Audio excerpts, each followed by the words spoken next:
Pinalayas ako na parang basahan sa gabing bumabagyo habang yakap ko ang anak kong naghihingalo.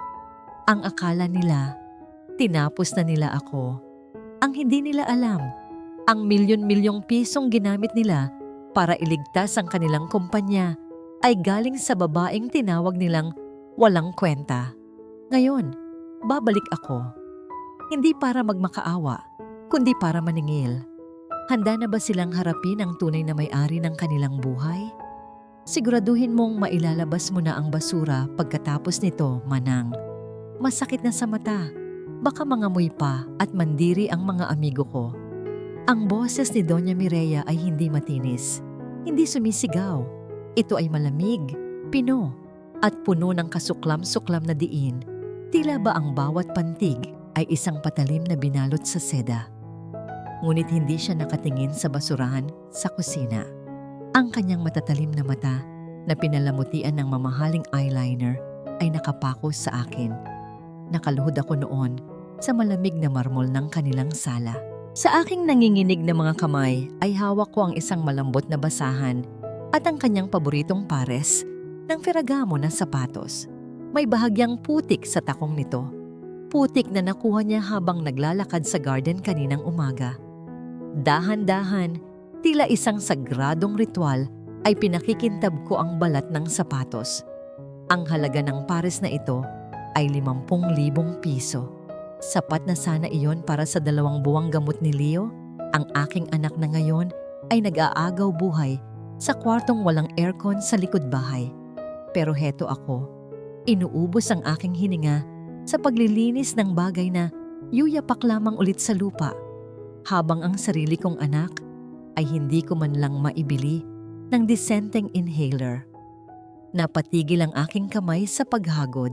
Tila may bumara sa aking lalamunan, isang mapait na lasa ng apdo at luhang hindi makalabas. Ang tanging naririnig ko ay ang mabilis na tibok ng aking puso na parang gustong kumawala sa aking dibdib. Ganito na lang ba talaga? Matapos ang 5 taon ng paghuhugas ng kanilang mga paa, matapos kong isanla ang kaluluwa ko para sa pamilyang ito, basura pa rin pala ang tingin nila sa akin? Bago pa ako makasagot, narinig ko ang mabibigat na yabag ng sapatos na papalapit. Si Enzo, ang asawa ko, ang ama ng anak ko. Nakatayo siya sa tabi ng kanyang ina. Suot ang suit na ako pa ang namalan siya kaninang madaling araw. Inaasahan kong magsalita siya. Inaasahan kong sasabihin niyang, "Maasawa ko yan." Pero nanatili siyang tahimik. Nakayuko, hindi makatingin sa akin. Tila ba ang pagtingin sa akin ay isang kasalanang magpaparumi sa kanyang konsensya. Isang makapal na brown envelope ang bumagsak sa harapan ko. Lumikha ito ng tunog na parang sampal sa katahimikan ng kwarto. "Pirmahan mo yan, Maricel," utos ni Doña Mireya habang inaayos ang kanyang perlas na kwintas. "Wala ka ng silbi sa pamamahay na ito. Ang kumpanya ay nangangailangan ng koneksyon, hindi ng pabigat na katulad mo at ng sakitin mong anak." Dahan-dahan akong tumayo. Ang aking mga tuhod ay nananakit sa tagal ng pagkakaluhod. Hindi ko pinulot ang envelope. Sa halip, ang tingin ko ay dumako sa itaas ng hagdanan. Mula sa silid ng mga katulong, naririnig ko ang ubo ni Leo, isang tuyo at paos na ubo na sinusundan ng iyak na humihingi ng mama. Ang anak ko. Bulong ko. Ang boses ko ay basag. Kailangan ko siyang puntahan. Mataas ang lagnat niya. "Huwag kang umarte na parang ulirang ina," putol ni Doña Mireya. "Si Yaya Sinta na ang bahala sa kanya habang nag-iimpake ka. At huwag kang mag-alala, hindi namin siya pababayaan hanggat hindi pa namin napagdedesisyonan kung saan siya dadalhin." Akmang aakyat ako ng hagdan nang harangan ako ng 2 security guard. Ang mga braso nila ay parang bakal na pumigil sa akin. Wala akong nagawa, kundi ang magpumiglas habang ang yak ni Leo ay palakas ng palakas. Tinatawag ang pangalan ko. "Enzo!" Sigaw ko. Ang dignidad ko ay tuluyan ng gumuho. "Enzo, anak mo yon. Naririnig mo ba? Tulungan mo naman kami. Kahit hindi na ako, kahit si Leo na lang. Dahan-dahang nag-angat ng tingin si Enzo. Nakita ko ang takot sa kanyang mga mata, pero mas nangingibabaw ang takot niya sa kanyang ina kaysa sa pagmamahal niya sa amin. Tumalikod siya. Iyon ang sagot niya. Ang likod na minsan kong inakala na sandalan ko ay siya ring pader na naghiwalay sa akin sa aking kaligayahan. Kinaladkad ako ng mga gwardya palabas ng main door.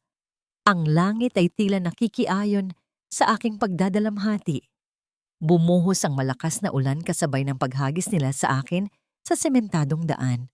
Ang aking lumang maleta na naglalaman lamang ng ilang pirasong damit ay ibinalibag sunod sa akin. Bumukas ito at nagkalat ang aking mga gamit sa putikan, mga murang t-shirt, lumang tsinelas at isang maliit na photo album. Basang-basa na ako ng ulan, nanginginig sa ginaw at galit. Nang lumapit si Enzo sa gate, may inabot siya sa akin. Isang payong. Ang kapal ng mukha niya. Hindi ko tinanggap ang payong. Sa halip, dinukot ko mula sa bulsa ng aking basang pantalon ang isang maliit na panyo. Ito ay bordado ng pangalang Leo. Ito ang panyong ginagamit ko para punasan ang pawis ng anak namin kapag nilalagnat siya. Hinawakan ko ang kamay ni Enzo sa huling pagkakataon. Malamig ang kanyang palad, pero mas malamig ang aking puso. Inilagay ko ang panyo sa kanyang palad at isinara ang kanyang mga daliri. Ang gamot niya, Enzo. Ang boses ko ay halos hindi marinig sa lakas ng ulan, pero sinigurado kong bawat salita ay tatatak sa utak niya. 4:00 ang antibiotics. May butas sa puso ang anak mo. Huwag mong hayaang pati ikaw ay magkaroon ng butas sa pagkatao mo. Wala siyang sinabi. Yumuko lang siya habang unti-unting isinasara ng guard ang higanting bakal na gate. Sa huling siwang ng pinto, nakita ko si Doña Mireya sa veranda. Nakangiti siya habang tinitignan ang kanyang cellphone. Isang notification ang umilaw sa screen niya. At kahit malayo, kitang-kita ko ang kasiyahan sa mukha niya. Marahil ay natanggap na niya ang mensahe. 100 million pesos transferred from Harbor Ren. Ang hindi niya alam, ang babaeng pinalayas niya sa ulan at ang Harbor Ren na nagligtas sa kumpanya niya ay iisa. Tinanggap nila ang pera ko at itinapon nila ako. Ang bakal na gate ay tuluyan ng sumara na may kasamang mabigat at nakakabinging tunog. Kasabay nito, ang iyak ni Leo mula sa loob ng mansyon ay biglang tumigil. Katahimikan. Isang nakakatakot na katahimikan ang bumalot sa Forbes Park. Napaluhod ako sa basang kalsada. Ang tubig ulan ay humahalo sa aking mga luha. Ang huling patak ng pag-asa sa dibdib ko ay tuluyan ng natuyo at sa lugar nito, isang bagong apoy ang nagsimulang magliyab. Kung gusto nila ng ulan, ibibigay ko sa kanila ang bagyo. Nagising ako hindi dahil sa sikat ng araw, kundi sa ingay ng mga tricycle na dumaraan sa kalsada at sa amoy ng pinirito na tuyo mula sa kapitbahay. Ang kisame na bumungad sa akin ay hindi ang pamilyar na chandeliers ng mansyon sa Forbes Park, kundi ang yero na may mga butas at sapot ng gagamba. Masakit ang buong katawan ko. Para akong binugbog ng tadhana, pero mas masakit ang ulo ko dahil sa walang tigil na pag-iyak kagabi. Nasa maliit na paupahan ako ni Aling Sinta sa Tondo. Dito ako dinala ng aking mga paa matapos akong itapon ng pamilya de la Serna. Nakahiga ako sa isang manipis na banig at sa bawat paghinga ko, nalalanghap ko ang alikabok at lumang kahoy.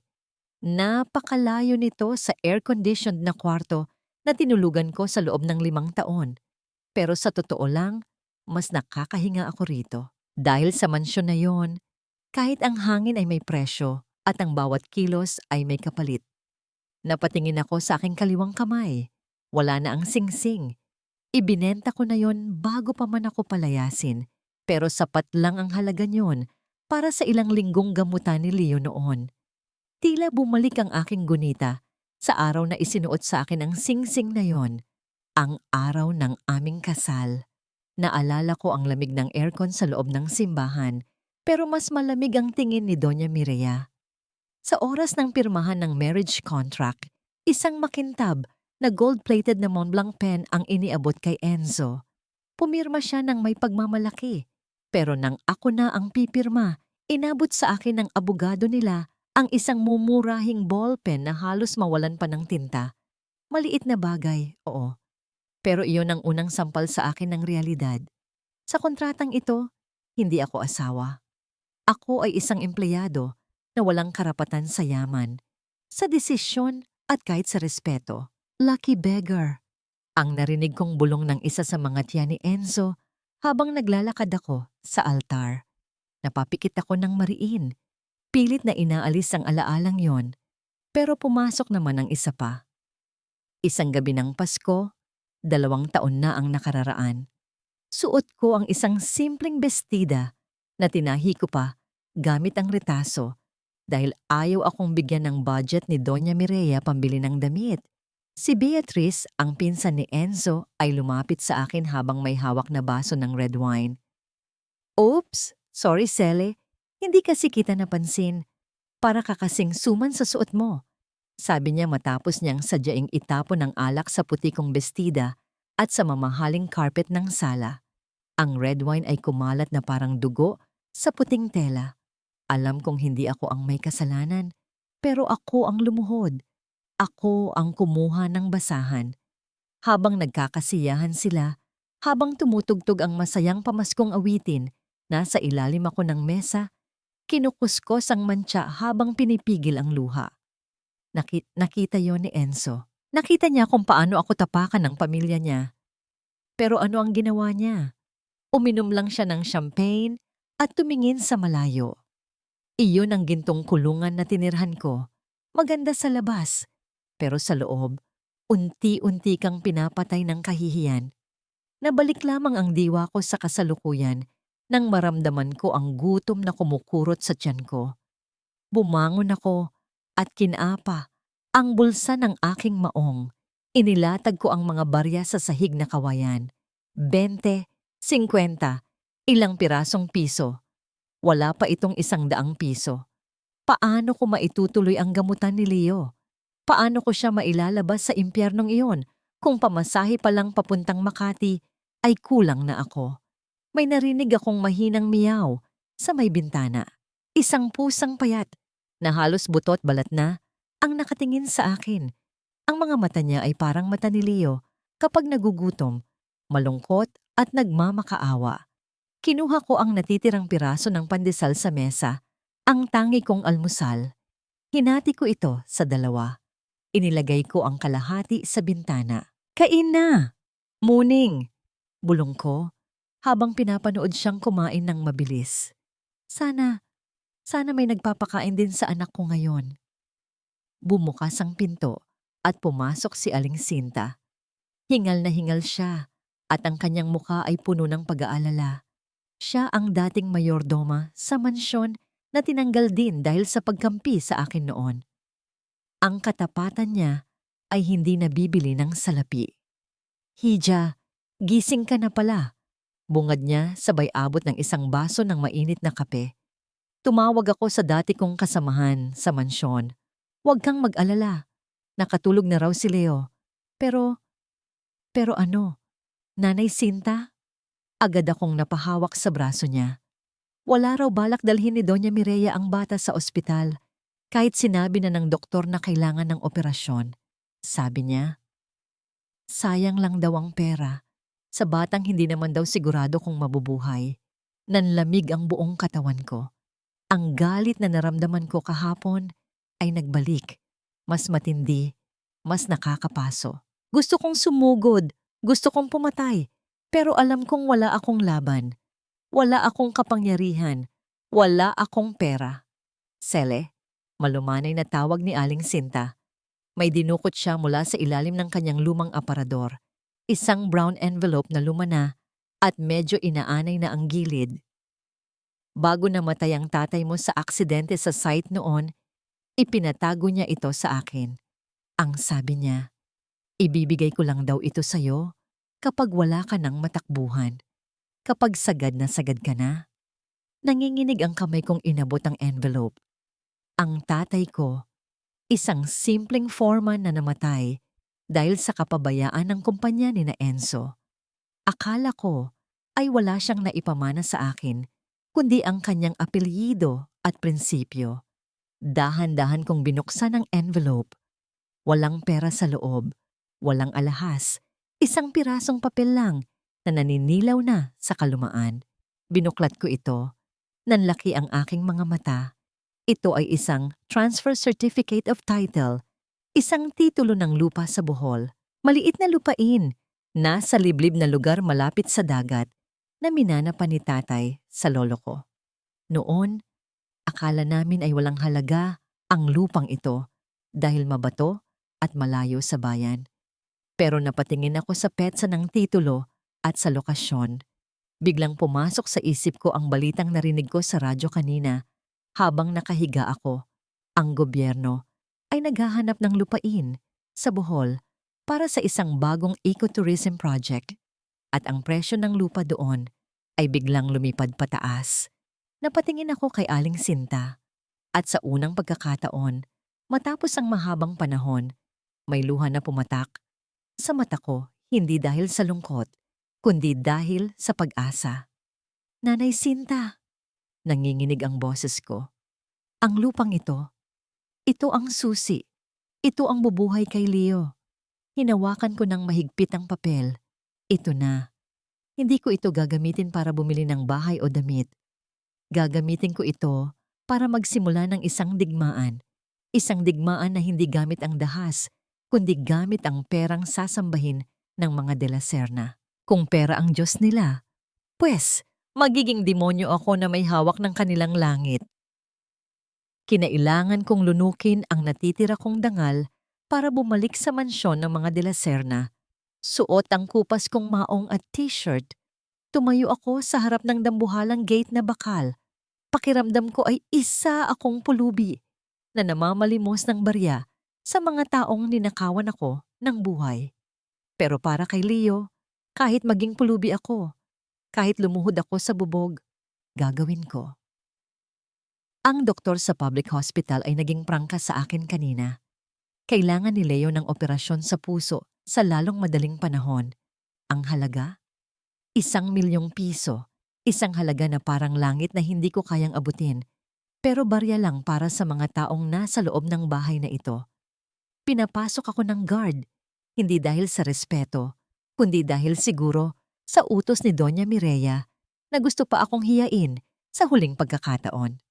Pagpasok ko sa main hall, naabutan ko silang nasa sala. Napapalibutan sila ng mga designer bags at mga kahon ng alahas. Si Doña Mireya ay nakaupo sa kanyang velvet na armchair. Sinusuri ang isang kumikinang na kwintas na brilyante gamit ang isang lupi. Si Beatrice naman ay abala sa pag-inom ng tsaa habang tumatawa sa isang magazine. At si Enzo, nakaupo siya sa sulok, nakayuko. Hawak ang isang baso ng whiskey kahit tanghaling tapat pa lang. Oh, bumalik ang ating ex-wife? Bungad ni Beatrice. Hindi man lang nag-abalang tumayo. May naiwan ka pa ba? O baka naman gusto mong hingin ang mga lumang damit ni Tita Mireya para ibenta sa ukay-ukay? Hindi ko pinansin ang insulto niya. Dumiretso ako sa paanan ni Doña Mireya at lumuhod. Oo, lumuhod ako. Doña Mireya, nanginginig ang boses ko pero buo ang loob ko. Pakiusap po, hindi para sa akin, kundi para sa apo ninyo. Kailangan ni Leo ng operasyon. 1,000,000 lang po. Ibalik niyo na lang po sa akin bilang utang. Pagtratrabahuhan ko po. Kahit habang buhay, babayaran ko kayo. Parang awa niyo na. Mamamatay ang bata kapag hindi na operahan ngayong linggo. Ibinaba ni Doña Mireya ang lupe at ang kwintas. Tinitigan niya ako na parang isang insekto na nakapasok sa kanyang malinis na sahig. 1,000,000. Ulit niya, tila ba tinatantiya ang halaga? Alam mo ba kung magkano ang nalugi sa kumpanya dahil sa kapalpakan ng asawa mo nitong nakaraan? At ngayon, hihingi ka ng pera para sa isang bata na aminin na nating mahina ang pundasyon? Anak siya ni Enzo, Giit ko tumutulo na ang luha. Dugo niyo siya. Isang mahinang dugo. Malamig na sagot niya. Tumayo siya at naglakad papunta sa bintana. Sa negosyo, Maricel, hindi tayo nag-i-invest sa bad asset. Ang batang yon, sakitin mula pagkabata. Kung gagastusan ko siya ng 1,000,000 ngayon, gagastusan ko uli siya sa susunod na taon. It's a bottomless pit. Sayang ang pera. Mas mabuti pang itabi ko na lang ang pera para sa magiging anak ni Enzo sa isang babaeng may mas magandang genes. Parang may sumaksak sa dibdib ko. Tinawag niyang bad asset ang buhay ng apo niya. Napatingin ako kay Enzo. Enzo, naririnig mo ba ang nanay mo? Anak natin ang pinag-uusapan dito. Hahayaan mo ba siyang mamatay dahil lang sa tingin niyo ay lugi kayo sa kanya? Nakita kong gumalaw ang panga ni Enzo. Ang kanyang mukha ay puno ng paghihirap. Dahan-dahan niyang dinukot ang kanyang wallet. Akmang kukuha siya ng checkbook o card. Enzo, stop! Mariing utos ni Beatrice. Lumapit siya at hinawakan ang kamay ng pinsan niya. Huwag kang magpadala sa emosyon. Tandaan mo, nasa critical level ang finances ng kumpanya. Kung ibibigay mo yan sa kanya, paano na ang payroll sa katapusan? Gusto mo bang magwelga ang mga empleyado dahil inuna mo ang batang yan? Natigilan si Enzo. Ang kamay niya ay nanginginig sa ere. Tinitigan niya ako. Isang tingin na humihingi ng tawad. Isang tingin ng isang duwag. At dahan-dahan, ibinalik niya ang wallet sa kanyang bulsa. Iyon ang sandali na namatay. Ang huling respeto ko sa kanya. Tumayo ako. Pinunasan ko ang aking mga luha. Wala nang saysay ang pagmamakaawa sa mga taong walang puso. Humakbang ako, palapit kay Doña Mireya. Inilahad ko ang aking kamay para magmano, ang huling tanda ng paggalang sa kulturang kinalakihan ko. Aalis na po ako, sabi ko ng mahinahon. Tinitigan ni Doña Mireya ang kamay ko, tapos ay tumawa siya ng mahina, isang tawang puno ng pangungutya. Huwag mo akong hawakan, baka mahawa pa ako sa kamalasan mo. Binawi ko ang aking kamay. Sa halip na masaktan, nakaramdam ako ng kakaibang gaan. Pinutol na niya ang huling tali, malaya na ako. Tandaan niyo ang araw na ito. Bulong ko, sapat lang para marinig nilang tatlo. Dahil ito ang huling araw na makikita niyo akong nakaluhod. Tumalikod ako at naglakad palabas. Hindi ako dumaan sa main door. Dumaan ako sa gilid, sa may servants' quarters kung saan tanaw ang maliit na bintana ng dati naming kwarto. Nakita ko si Leo doon, mahimbing na natutulog sa kandungan ni Yaya Sinta na palihim na nagbabantay. Inilapat ko ang aking palad sa malamig na salamin ng bintana. Anak, bulong ko. Ang hininga ko ay lumikha ng munting hamog sa salamin. Pangako ko sa'yo, bibilin ko ang buong mundo para gumaling ka. At kapag nakuha ko na ang mundong yon, hindi na tayo muling yuyuko sa kakanila. Naglakad ako palabas ng gate. Ang init ng araw ay tumatama sa balat ko, pero hindi ko ito alintana. Sa kabilang kalsada, may napansin akong isang itim na kotse. Isang lalaking nakasuot ng itim na suit ang nakatayo sa labas nito, nakatingin sa akin. Hindi ko siya kilala, pero sa mga oras na ito, wala akong pakialam sa mga estranghero. Kinuha ko ang aking lumang cellphone. Ang kamay ko ay hindi na nanginginig. Buo na ang desisyon ko. Tinawagan ko ang numero ng broker na nakalagay sa likod ng titulo ng lupa na ibinigay ni Aling Sinta. Hello? Sagot ng nasa kabilang linya. Ibenta mo na. Matigas kong sabi, wala nang pag-aalinlangan.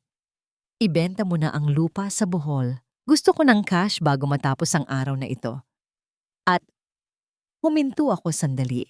Tinitigan ang nagtataasang pader ng mansyon ng De La Serna. Hanapan mo ako ng pinakamagaling na stockbroker sa Makati. Magsusugal ako. Ibinaba ko ang telepono. Ang dating Maricel na umiiyak at nagmamakaawa ay naiwan na sa loob ng gate na yon.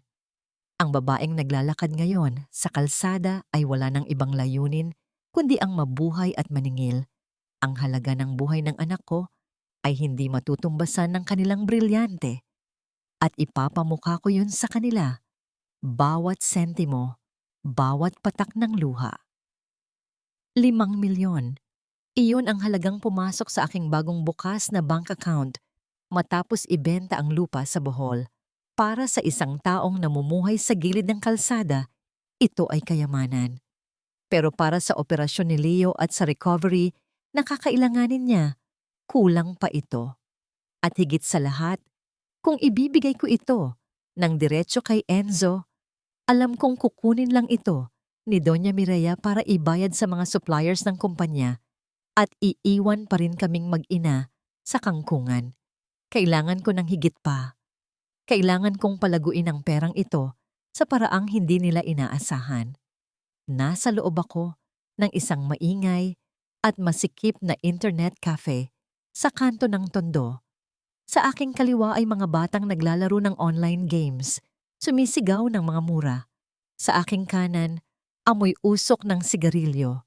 Pero ang mata ko ay nakapako sa screen ng aking inupahang computer. Ang mundo sa paligid ko ay magulo. Pero sa isip ko, bumalik ako sa pagiging CPA. Ang Maricel na top-notcher sa board exams bago ako naging alila ng mga De La Serna. Ang stock market ay nasa gitna ng panic selling dahil sa balita ng isang bagong virus. Lahat ay natatakot, lahat ay nagbebenta. Pulang-pula ang mga graph. Pero sa gitna ng dugo sa merkado, nakita ko ang oportunidad. Binili ko ang mga stocks ng mga pharmaceutical companies at logistics firms na binabaliwala ng iba. Ipinustahan ko ang lahat. Ang bawat piso ng mana ni tatay, itinaya ko sa aking instinct at kakayahan. Lumipas ang 3 araw na halos hindi ako natulog. Nakatira ako sa kape at kaba. Pero sa ika-4 na araw, tumama ang prediction ko. Ang halaga ng portfolio ko ay lumipad. Ang 5 milyon ay naging 10, tapos ay naging 15. Hindi na ito basta pera lang. Ito ay bala. Dito ipinanganak si Harbor Wren. Pinili ko ang pangalang iyon dahil sa isang maliit na ibon na nakita ko noon sa probinsya. Isang pipit na marunong magtago sa gitna ng bagyo at kumakanta pa rin pagkatapos. Nagrehistro ako ng isang pribadong investment firm sa ilalim ng pangalang ito. Ako ang nag-iisang may-ari, ang nag-iisang empleyado, at ang nag-iisang utak. Gamit ang aking laptop, binalangkas ko ang isang lifeline offer para sa De La Serna Properties. Alam kong desperado na sila. Alam kong tinatanggihan na sila ng mga bangko dahil sa bad credit standing. Ang offer ko ay simple. Magpapasok ang Harbor Wren ng sapat na pondo para bayaran ang kanilang mga utang at ituloy ang mga proyekto. Pero kapalit nito, may isang kondisyon na nakasulat sa Section 24, Paragraph 3, sa pinakamaliit na font size na pinapayagan ng batas. Collateral Agreement. In case of default or mismanagement defined herein, full ownership of the residential property located at 18 Nara Street, Forbes Park shall be transferred immediately to the investor. Isinend ko ang email. Sa kabilang banda ng syudad, sa glass-walled office ng De La Serna Properties, nagkakagulo ang mga empleyado. Naririnig ko sa balita na nagbabanta na ang mga unyon. Si Enzo ay nakaupo sa kanyang opisina, hilong-hilo sa dami ng problema. Pumasok si Dahlia. Siya ang bagong hire na crisis manager. Maganda, matalino, at may itinatagong bangis. Lumapit siya kay Enzo at marahang minasahe ang balikat nito. Relax, Enzo. Bulong ni Dahlia. Ang boses ay parang honey na may halong lason. May solusyon na tayo. May isang investor na tinatawag na Harbor Wren ang nagpadala ng offer. Mukhang bago sila sa industriya at sabik makapasok. Ito na ang chance natin. Pero ligtas ba yan? Tanong ni Enzo, halatang pagod na pagod. Hindi natin sila kilala. Ako ang bahala. Sagot ni Dahlia. habang pasimpleng tinitingnan ang kanyang cellphone kung saan may ka-text siya. Ang importante, makuha natin ang pera. Kapag nakabangon na tayo, pwede na nating baliwalain ang mga kondisyon nila. Utak lang yan, Enzo. Sa mansyon, nagdiriwang si Doña Mireya nang matanggap ang kontrata. Nakahain sa mesa ang lechon at mamahaling alak, parang nanalo na sila sa loto. Sabi ko na sa inyo, pagmamalaki ni Doña Mireya habang hawak ang gold-plated na pen. Ang parehong pen na ginamit ni Enzo sa kasal namin. Ang swerte ay laging kumakampi sa mga De La Serna. Sinong tanga ang magbibigay ng ganitong kalaking pera sa atin ngayon? Siguro ay fan ko ang may-ari ng Harbor Wren na, yan. Nasa paupahan ako, kumakain ng mainit na Lucky Me Pansit Canton mula sa mangkok na may pingot. Nakatingin ako sa screen ng laptop ko habang nakakonect sa CCTV cube ng opisina ni Enzo. Na-access ko dahil hindi pa nila pinapalitan ang password na ako mismo ang nag-set noon. Nakita ko si Doña Mireya sa video call. Hawak ang kontrata. Hindi niya binasa ang huling pahina. Hindi niya tinignan ang section 24. Ang tanging nakita niya ay ang mga zero sa tseke. Cheers to Harbor Wren, sigaw ni Doña Mireya at mabilis na pinirmahan ang dokumento. Napangiti ako habang humihigop ng sabaw. Ang init ng noodles ay gumuhit sa lalamunan ko, pero mas mainit ang pakiramdam ng tagumpay. Cheers, Doña Mireya! Bulong ko sa screen. Kainin niyo ng mabuti ang huling handaan ninyo. Dahil sa susunod na piging, ako na ang may-ari ng mesa. Sa parking lot ng kumpanya, nakita ko sa isa pang kamera si Dahlia. Pumasok siya sa kanyang kotse at may tinawagan. Oo, napapirma na nila. Ang bobo talaga ng pamilyang ito, sabi ni Dahlia sabay tawa. Malapit na nating mapabagsak ang De La Serna pa. Konting tulak na lang kay Enzo at sa atin na ang lahat. Nanlaki ang mata ko. Si Dahlia, hindi lang siya oportunista. May sarili siyang laro. May kalaban ako sa loob. Pero sa halip na matakot, mas lalo akong ginanahan. Ang akala nilang easy money ay magiging pinakamahal na utang ng buhay nila. Ang bitag ay nakakasana at ang ibon ay handa ng dumagit. Ang tiwala ay parang isang manipis na hibla ng sinulid. Kapag naputol, kahit anong gawin mong buhol, mananatili ang marka ng pagkakahiwalay. Pero sa kaso namin ni Enzo, hindi lang basta naputol ang sinulid. Ito ay sinunog. At ang may hawak ng posporo ay walang iba kundi si Dahlia. Nasa loob ako ng opisina ng hospital billing section. Yakap-yakap ang aking lumang bag. Sa loob nito ay ang kalahating milyon na cash. Bahagi ng kinita ko sa unang trade ng Harbor Wren. Mabigat ito. Hindi dahil sa dami ng papel, kundi dahil sa bigat ng pag-asang nakadikit dito. Ito ang down payment para maumpisahan na ang pre-operative procedures ni Leo. Ma'am, kailangan na po nating i-settle ito ngayon. Sabi ng cashier na halatang naaawa sa akin pero kailangan ding gawin ang trabaho niya. Masyado na pong mataas ang bill ng anak niyo. Opo, heto na. Sagot ko.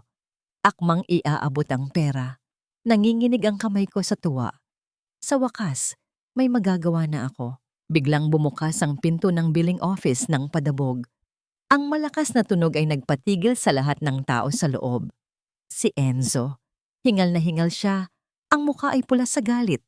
At ang kanyang mga mata ay nanlilisik na parang hindi niya ako kilala. Sa likod niya ay si Dahlia, nakatayo ng may pekeng pag-aalala sa mukha. Pero ang mga mata ay nakangiti ng matalim. Enzo? Tawag ko, naguguluhan. Nandito ka ba para bisitahin si Leo? Good news, may pera na ako para sa...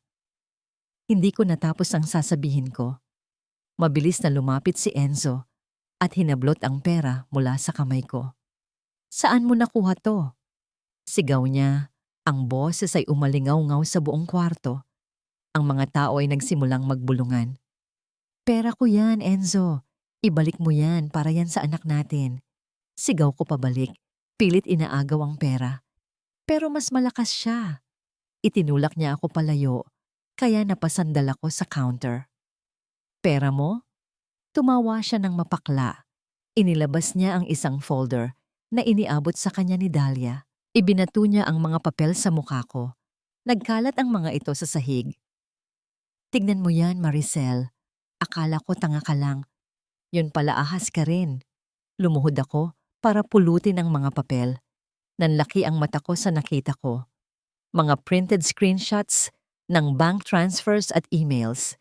Nakalagay doon na ibinenta ko raw ang confidential client list ng De La Serna Properties sa isang karibal na kumpanya kapalit ng eksaktong halagang hawak ko ngayon. Ang IP address ay nakatrace sa computer shop sa Tondo kung saan ako nagtrenta. Napatingin ako kay Dahlia. Nakahawak siya sa braso ni Enzo, umaakting na parang pinapakalma ito. Enzo, baka naman may paliwanag siya. Baka napilitan lang siya dahil sa hirap. Ang galing. Napakahusay niyang maglaro.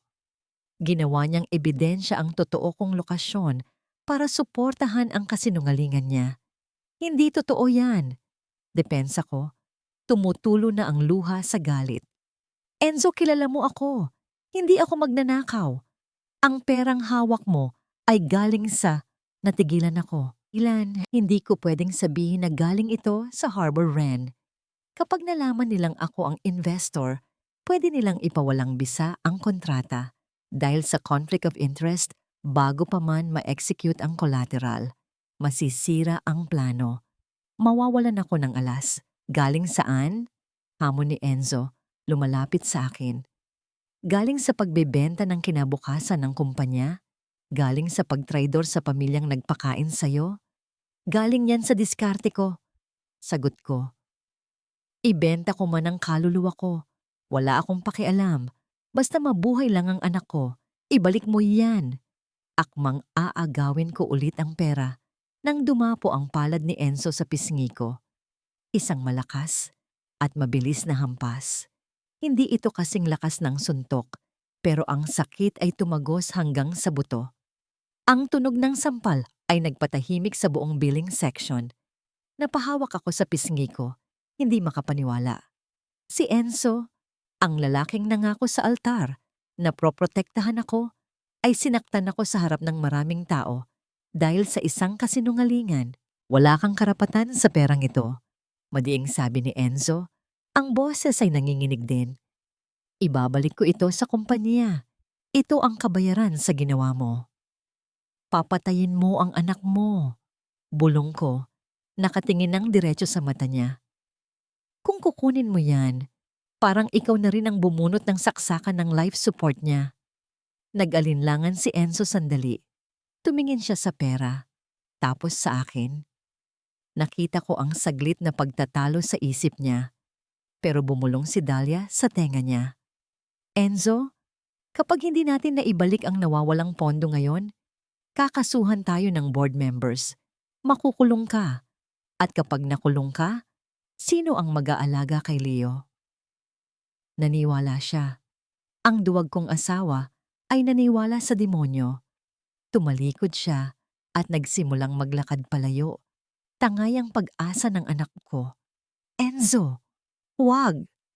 Sigaw ko, akmang hahabulin sila. Pero hinarangan ako ng security guard ng ospital dahil sa gulo. Habang papalayo sila, nahagip ng mata ko ang likod ni Dahlia. Ang kanyang buhok ay nakatali pataas at nakita ko ang suot niyang kwintas. Isang antigong locket na ginto. Nanlaki ang mata ko. Iyon ang locket na nawawala sa jewelry box ni Doña Mireya 5 taon na ang nakakaraan. Ang dahilan kung bakit ako unang pinagbintangan na magnanakaw ng mga katulong. Nasa kanya iyon. Ibig sabihin, matagal na siyang nagpaplano. Matagal na siyang nasa paligid. Bago pa ako makapag-isip, biglang tumunog ang isang nakakabingging alarma mula sa hallway. Code Blue, Pediatric ICU. Code Blue, Pediatric ICU. Nanghina ang tuhod ko. Pediatric ICU, kwarto ni Leo. Leo! Sigaw ko at buong lakas na nagpumigla sa gwardya. Bitawan niyo ako! Ang anak ko! Ang anak ko! Tumakbo ako sa hallway. Ang bawat hakbang ay parang tinatakbuhan ko ang kamatayan. Ang tunog ng aking sapatos sa sahig ay sumasabay sa mabilis na tibok ng puso ko. Pagdating ko sa tapat ng kwarto, nakita ko ang mga doktor at nurse na nagkakagulo sa paligid ng maliit na kama ni Leo. Ang monitor ay naglalabas ng isang mahaba at matinis na tunog, isang tuwid na linya sa screen, flat line. Napaluhod ako sa pintuan, ang mundo ay biglang bumagal at naging malabo. Ang sampal ni Enzo ay wala ng sakit. Ang pagkawala ng pera ay wala ng halaga. Dahil sa sandaling iyon, ang tanging nararamdaman ko ay ang pagguho ng aking buong universo. Ang tunog ng monitor ay bumalik sa isang mabagal at mahinang ritmo. Dugdug, dugdug. Para sa akin, ito ang pinakamagandang musika sa buong mundo. Mas maganda pa sa kahit anong symphony na pinapakinggan ni Doña Mireya. Nakasandal ako sa malamig na pader ng ICU hallway. Ang puting tiles sa ilalim ng paa ko ay tila yelo sa lamig. Pero hindi ko maramdaman ang ginaw. Manhid na ang buong katawan ko. Ilang minuto ang nakalipas, halos mawala sa akin ang lahat. Nakita ko kung paano kuryentihin ang maliit na dibdib ni Leo, kung paano siya umangat sa kama dahil sa impact ng defibrillator. Sa bawat boltahe, parang pati ang puso ko ay tumitigil. Lumabas ang doktor, tinanggal ang kanyang face mask. Ang mukha niya ay pagod at seryoso. Naibalik namin ang heartbeat niya, Mrs., sabi niya sa mahinang boses. Pero hindi pa tayo tapos. Stable siya ngayon, pero mahina ang puso niya. The attack weakened him further. Kailangan niya ng operasyon sa lalong madaling panahon o baka sa susunod, hindi na natin siya mabawi. Tumangulang ako. Walang luhang lumabas sa mata ko. Ubus na. Ang natira na lang ay isang malalim na pagod at isang katanungan. Bakit? Bakit ang anak ko ang nagdurusa habang ang mga demonyo ay nagsasaya? Sa kabilang banda ng lungsod, alam ko kung anong nangyayari. Nakapikit ako at tila nakikita ko ang eksena sa mansyon ng De La Serna. Siguro ay nakabukas na ang mga antigong chandelier. Ang ilaw ay tumatama sa mga kristal na baso ng champagne. Naamoy ko ang halimuyak ng mamahaling perfume ni Doña Mireya na humahalo sa amoy ng roast beef at truffle pasta. Doon, sa kanilang paraiso, nagdiriwang sila. Ipinagdiriwang nila ang pagpasok ng pera mula sa Harbor Wren. Ang pera ko. Ang perang inagaw ni Enzo sa akin sa ospital kanina ay siguro'y idinagdag na nila sa pambayad sa catering o sa bagong gown ni Beatrice. Kumakain sila at umiinom, gamit ang dugo at pawis ko, gamit ang buhay ng anak ko. Cheers para sa bagong simula. Siguro ay iyon ang sigaw ni Doña Mireya. Habang ang mga amigo at amiga niya ay pumapalakpak, walang kamalay-malay na ang pundasyon ng kanilang kasiyahan ay galing sa babaeng tinawag nilang basura. At si Enzo? Siguro ay nasa isang sulok siya, nilulunod ang konsensya sa alak, habang si Dahlia ay nakakapit sa kanya, bumubulong ng mga kasinungalingan na nagpapatulog sa kanyang moralidad. Dumilat ako. Bumalik ako sa realidad ng impyerno ko. Madilim na hallway, amoy gamot, at ang nag-iisa kong kasama ay ang anino ko sa sahig. Hija! Napalingon ako. Si Aling Sinta, hingal na hingal siya, suot pa ang kanyang apron. Tumakas siya mula sa mansyon. May dala siyang isang maliit na thermos at plastic bag. Nanay Sinta, bulong ko, at doon lang bumigay ang tuhod ko. Niyakap niya ako ng mahigpit. Ang amoy niya, amoy ng bawang, sibuyas at sabong panlaba, ay ang tanging pamilyar at ligtas na bagay sa mundo ko ngayon. Nabalitaan ko ang nangyari. Bulong niya habang hinahagod ang likod ko. Dinalhan kita ng sopas. Mainit pa ito. Kumain ka kahit konti lang. Kailangan mong lumakas para kay Leo. Umupo kami sa sahig ng hallway. Binuksan niya ang thermos. Ang usok ng simpleng chicken sopas ay umaliwalas sa hangin. Humigop ako ng sabaw. Mainit. Maalat. Puno ng pagmamahal. Ito ang lasa ng tunay na pamilya. Nanay, Masaya ba sila doon? Tanong ko, kahit alam ko na ang sagot. Tumigil si Aling Sinta sa pag-aayos ng kutsara. Tumingin siya sa akin nang may lungkot at galit. Nag-e-enjoy sila, Sele. Sinasabi ni Doña Mireya na alisin na ang malas. Si Dalia, ipinakilala siya bilang bagong vice-presidente ng kumpanya. Napangiti ako ng mapakla. Vice-presidente, ang magnanakaw, ay naging prinsesa. Hayaan mo silang magsaya. Sabi ko, ang boses ko ay biglang naging matigas. Inubos ko ang sopas at inilapag ang thermos. Hayaan mo silang lumipad ng mataas. Mas masakit ang bagsak kapag nasa tuktok ka na. Tumayo ako at naglakad papunta sa CR ng ospital. Humarap ako sa salamin. Ang nakita ko ay isang babaeng losyang. Mahaba at sabog ang buhok, namamaga ang mata, maputla ang labi. Ito ang mukha ng biktima. Ito ang mukha ni Maricel na laging umiintindi, laging nagpaparaya, laging nagmamakaawa. Kinuha ko ang gunting mula sa first aid kit na binili ko kanina sa pharmacy. Hinawakan ko ang mahaba kong buhok.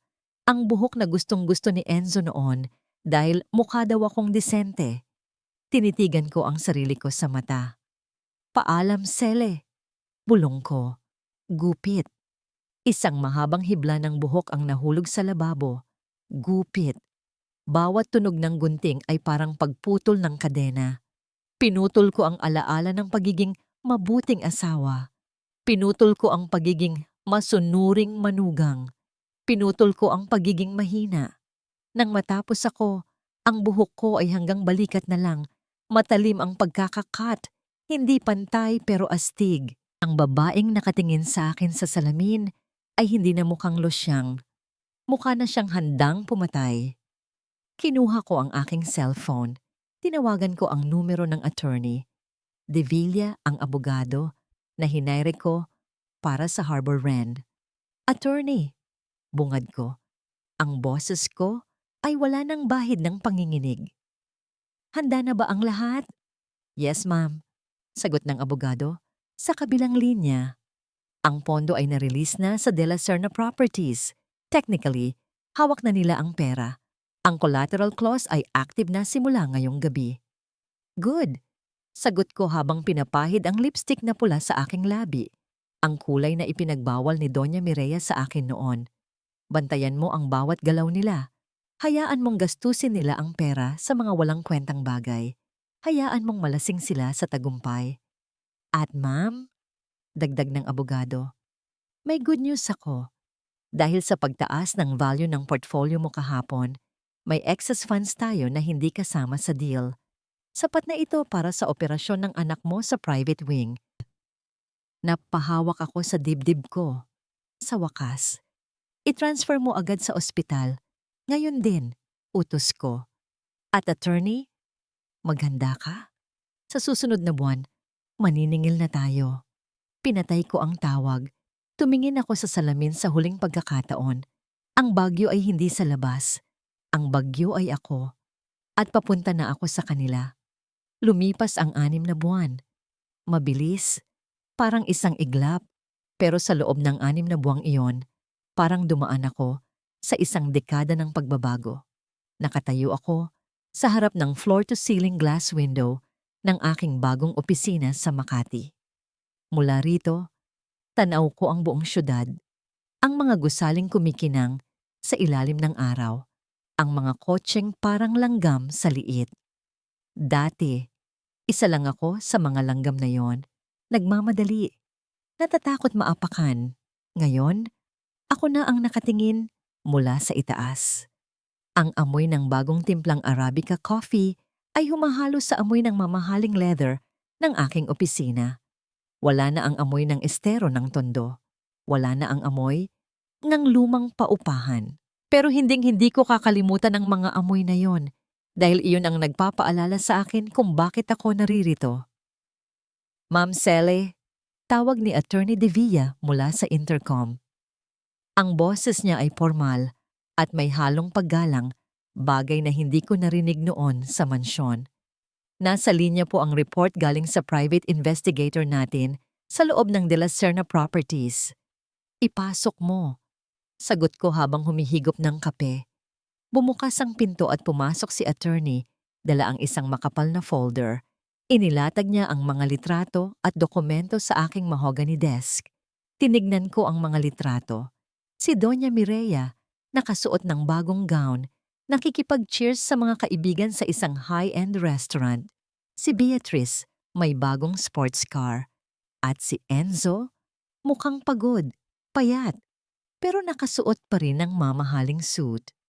Ang pamilya de la Serna ay nabubuhay ng marangya gamit ang perang ipinasok ng Harbor Wren. Ang pera ko, walang nagbago, sabi ko habang tinititigan ang litrato ni Doña Mireya na tumatawa. Akala nila unlimited ang supply ng tubig sa balon. Actually, ma'am, may isa pang problema. Seryosong sabi ni attorney. Itinuro niya ang isang highlighted na linya sa financial statement. May mga unrecorded transfers, maliliit na halaga, pero madalas, papunta sa isang offshore account at ang nag-a-authorize? Si Dahlia. Pagtatapos ko sa sasabihin niya, napangiti ako, hindi ako nagulat. Ang ahas ay laging tutuklaw, kahit sa kamay na nagpapakain dito. Si Dahlia ay nagnanakaw sa kumpanyang niloloko na niya. Gusto niyo po bang ipatigil natin at i-report sa board? Tanong ni attorney. Huwag. Mabilis kong sagot. Isinara ko ang folder. Hayaan mo siya. Hayaan mong ubusin niya ang laman ng kumpanya. Kapag mas malalim ang hukay, mas mahirap makaahon. Gusto kong ang pagbagsak nila ay total wreck. Walang matitira. Biglang bumukas ang pinto ng opisina at isang munting anghel ang tumakbo papasok. Mama, si Leo. Ang pisngi niya ay mamula-mula. Ang katawan ay masigla. Wala na ang maputlang bata na nakakabit sa mga tubo sa ospital. 6 na buwan ng magandang nutrisyon, tamang gamot at walang stress na kapaligiran ang nagpabago sa kanya. Anak, dahan-dahan, sabi ko sabay luhod para salubungin ang yakap niya. Ang yakap niya ay mahigpit, puno ng enerhiya. Ito ang tunay na yaman na hindi kayang bilhin ng De La Serna. Umupo si Leo sa sahig at sinimulang ayusin ang sintas ng kanyang rubber shoes. Dati, lagi siyang humihingi ng tulong sa akin o kaya yasinta dahil hinihingal siya kapag yumuyuko. Pero ngayon, nakikita ko ang determinasyon sa maliliit niyang daliri. Kaya ko na to, Mama, sabi niya nang mapansin niyang akmang tutulungan ko siya. Strong na ako, di ba? Naramdaman ko ang init sa sulok ng aking mga mata. Hinaplos ko ang buhok niya. Oo, anak. Sobrang strong mo. Hindi na natin kailangan ng tulong ng iba. Tayong dalawa lang. Sapat na. Tumayo ako at binalikan si Attorney De Villa. May iniabot siyang isang sobre na gawa sa makapal at mabangong papel. Gold ang lettering. 2. The representative of Harbor Wren Investments. You are cordially invited to the Grand Barrio Fiesta, a night of De La Serna legacy. Napatawa ako ng mahina. Isang Barrio Fiesta theme sa Forbes Park. Ang irony ay nakakatawa.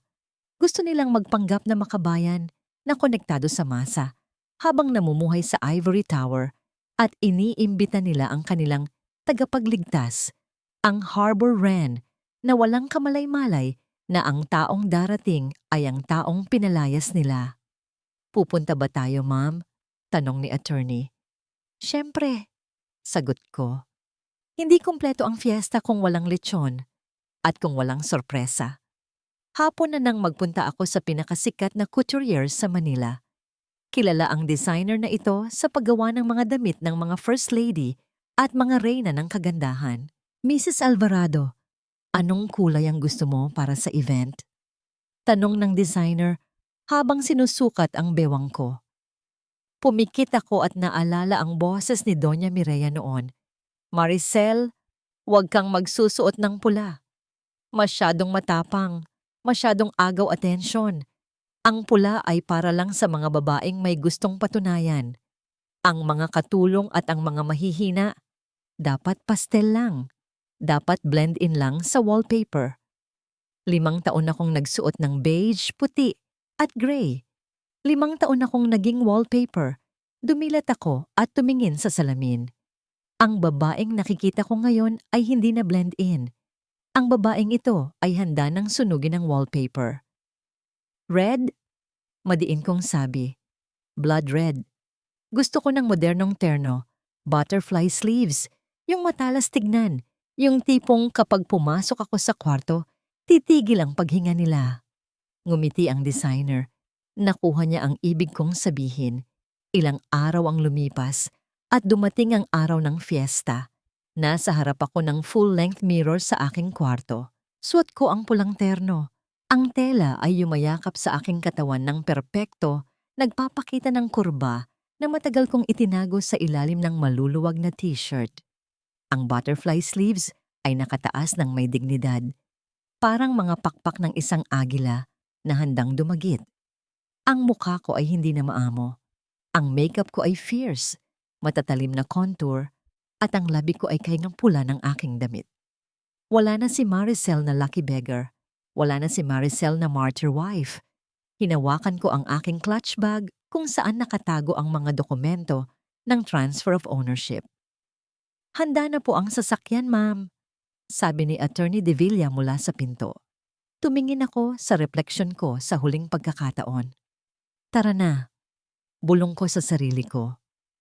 Oras na para maningil. Oras na para sa huling sayaw. Ang mansyon ng mga De La Serna ay nagliliwanag na parang isang higanteng parola sa gitna ng gabing madilim. Mula sa bintana ng aking sasakyan, kitang-kita ko ang karangyaan ng kanilang barrio fiesta. Pero ito ay isang fiesta ng mga mapagpanggap. Ang mga banderitas na nakasabit ay gawa sa imported na seda, hindi sa papel. Ang nakahain na lechon ay may nakasubong mansanas na binudburan ng gold dust.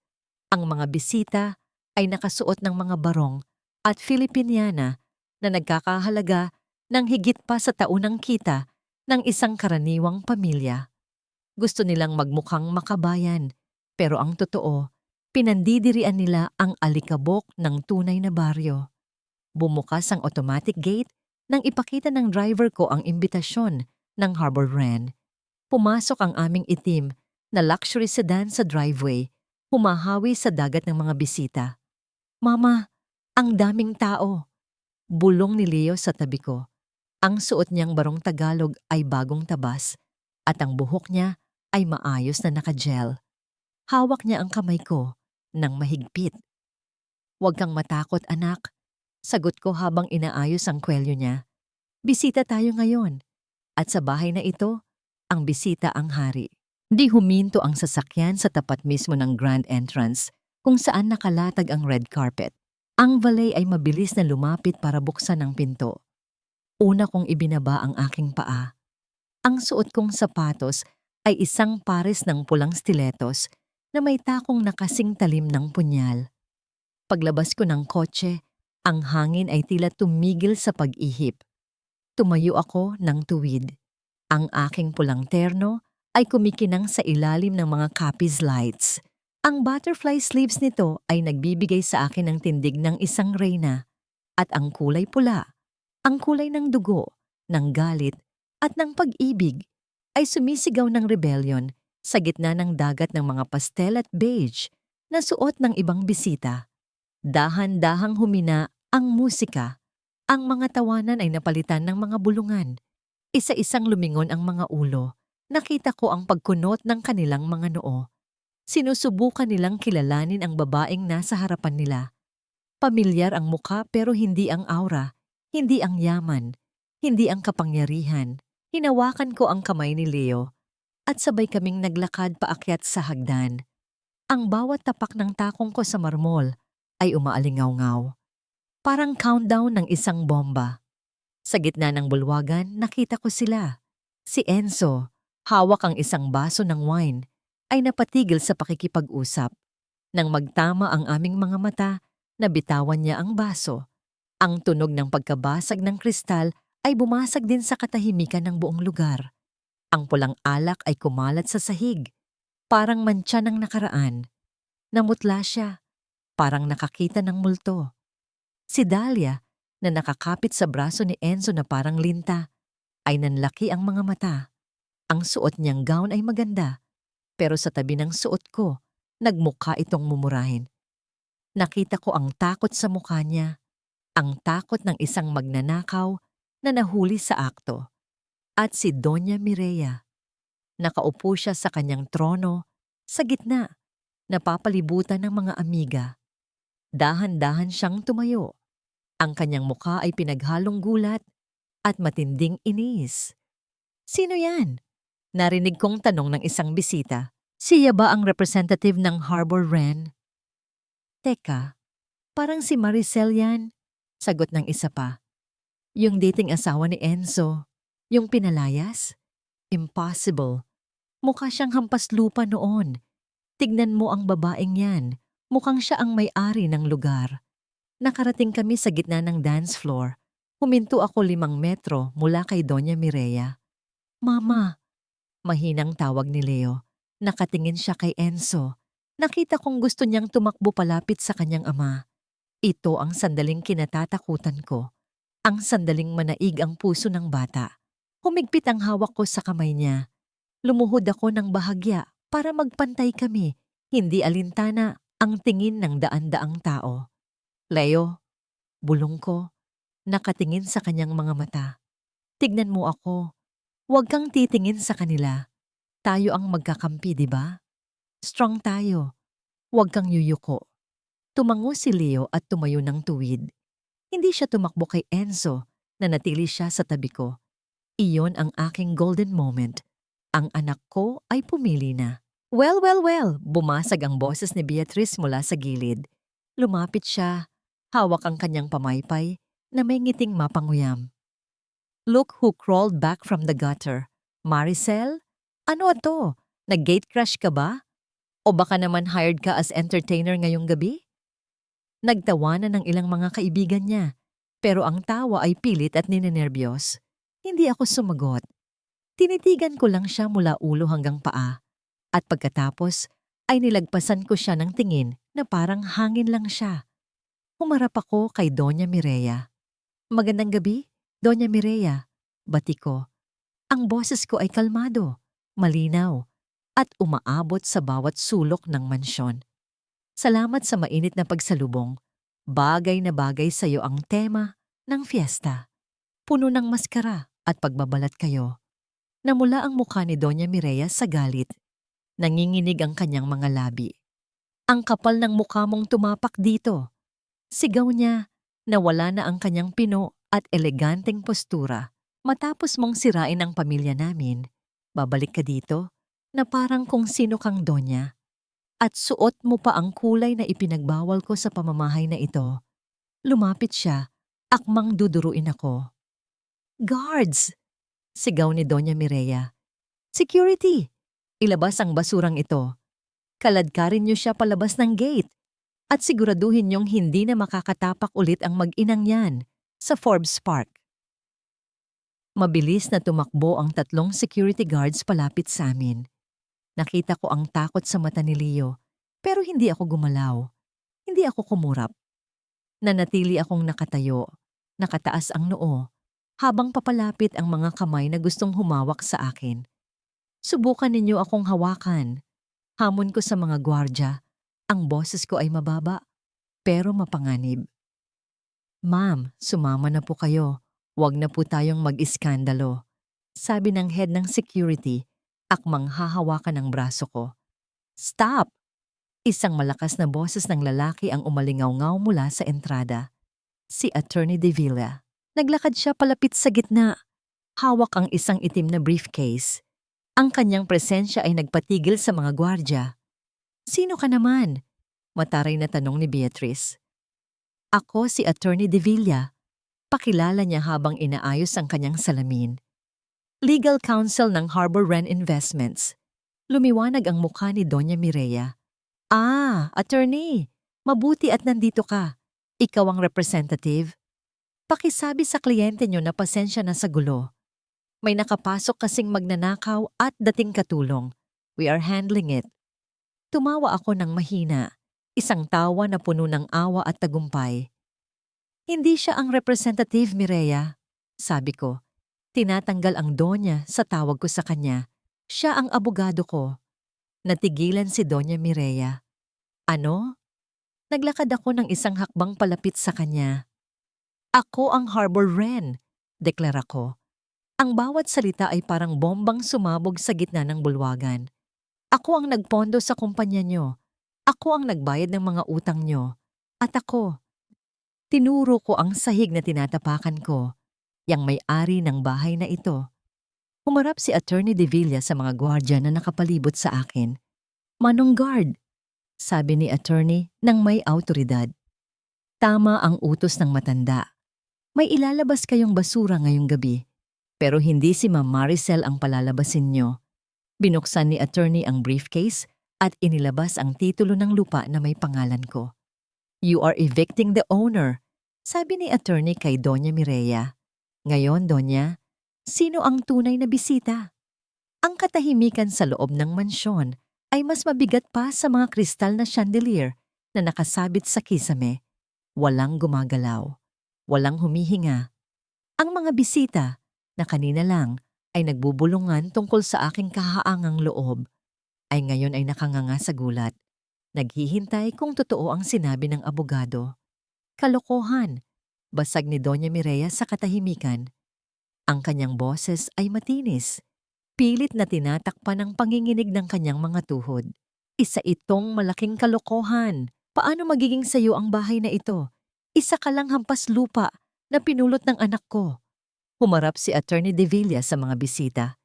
Itinaas ang dokumento na may tatak ng Registry of Deeds.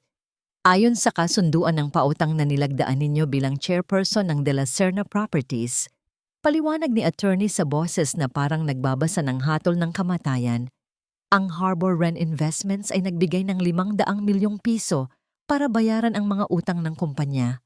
Ang kapalit! Kung mabigo kayong bayaran ng interes sa loob ng 3 buwan na hindi nyo ginawa dahil ginastos nyo ang pera sa party na ito, ang collateral ay agad na ililipat sa investor. Lumapit ako kay Donya Mireya. Ang distansya namin ay 1 metro lang, pero pakiramdam ko ay nasa tuktok ako ng bundok, habang siya ay nasa ilalim ng bangin. Binasa mo ba ang pinirmahan mo, Mireya? Tanong ko nang mahinahon. O masyado kang nasilaw sa tseke, kaya hindi mo nakita ang pangalan ko sa huling pahina? Hinablot ni Enzo ang dokumento mula kay attorney. Nanginginig ang mga kamay niya habang binabasa ito. Nakita ko ang sandali ng kanyang realisasyon. Ang kanyang mukha ay namutla, parang inalisan ng dugo. Harbor Wren! Bulong ni Enzo, nakatingin sa akin na may halong takot at pagkamangha. Harbor, kanlungan, Wren, pipit, ang paborito mong ibon. Oo, Enzo, sagot ko. Ako ang Harbor Wren, ang babaeng tinawag ninyong pabigat. Ang babaeng pinalayas nyo sa ulan ay siya ring babaeng naglilimas ng tubig sa bangka nyo habang lumulubog kayo. Tumingin ako sa mga bisita, sa mga amiga ni Donya Mireya na ngayon ay umiiwas na ng tingin. Alam nyo ba kung saan galing ang perang ipinangsagip ko sa kanila? Tanong ko sa madla. Galing yun sa lupa ng tatay ko. Ibinenta ko ang kaisa-isang pamana niya para sana sa operasyon ng anak ko. Pero ano ang ginawa niyo? Binalingan ko si Enzo. Ang mga mata ko ay nag-aapoy. Naalala mo ba, noong nasa ospital tayo? Noong sinampal mo ako at inagaw mo ang pera sa kamay ko? Napasinghap ang mga bisita. Ang perang yun. Yun ang unang kita ng Harbor Wren. Pagpapatuloy ko, ang boses ko ay nagsisimula ng mabasag pero pinipigil ko. Dadalahin ko sana yon para sa puso ni Leo, pero kinuha mo, Enzo. Kinuha mo para ibigay sa kumpanya. Halos mamatay ang anak natin noong gabing yun habang nagpapakasasa kayo sa tagumpay na galing sa sakripisyo ko. Bumagsak ang balikat ni Enzo. Ang tingin niya ay lumipat kay Leo na nakatayo ng tuwid sa tabi ko. Malusog at gwapo, pero hindi tumitingin sa kanya. Hakbang ni Enzo palapit, akmang hahawakan ako.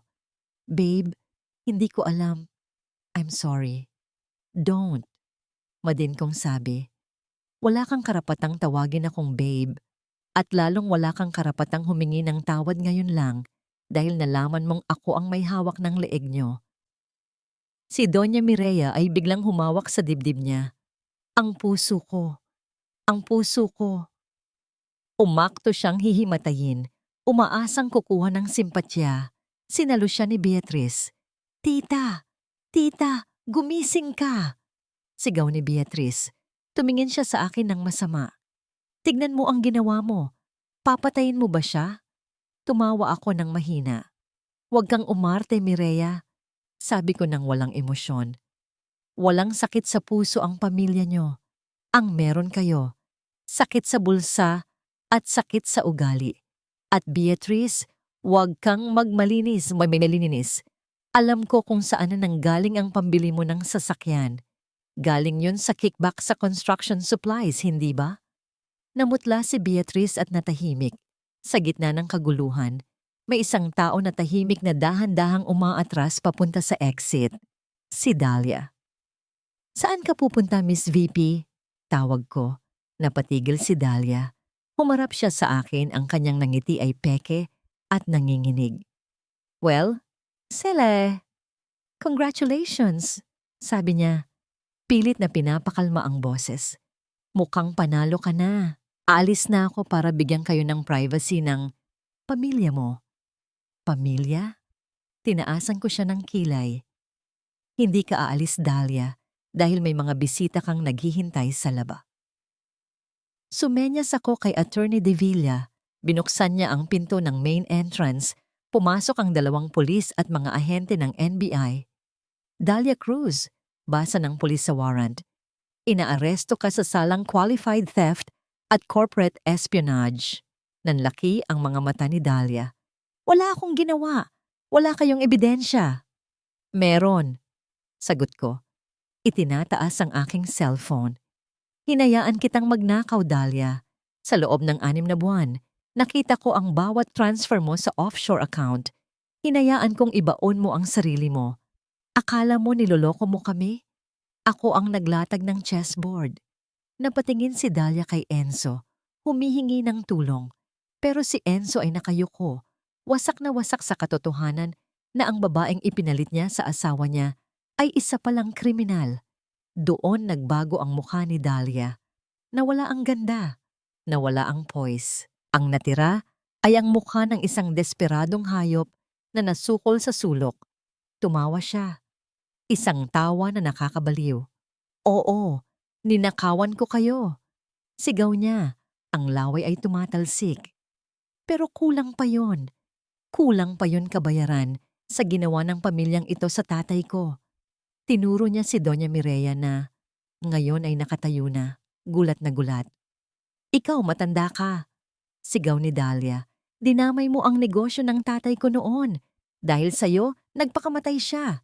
Pinasok ko ang kumpanya niyo para wasakin kayo mula sa loob. Biglang humablot si Dahlia ng isang steak knife mula sa pinakamalapit na lamesa. Nagtilian ang mga bisita, nagtakbuhan palayo ang mga amiga. Kung hindi ko makukuha ang pera, kukunin ko na lang ang buhay mo. Mabilis na tumakbo si Dahlia, hindi papunta sa akin, kundi papunta kay Doña Mireya. Mama! Sigaw ni Enzo. Ang lahat ay nangyari sa slow motion.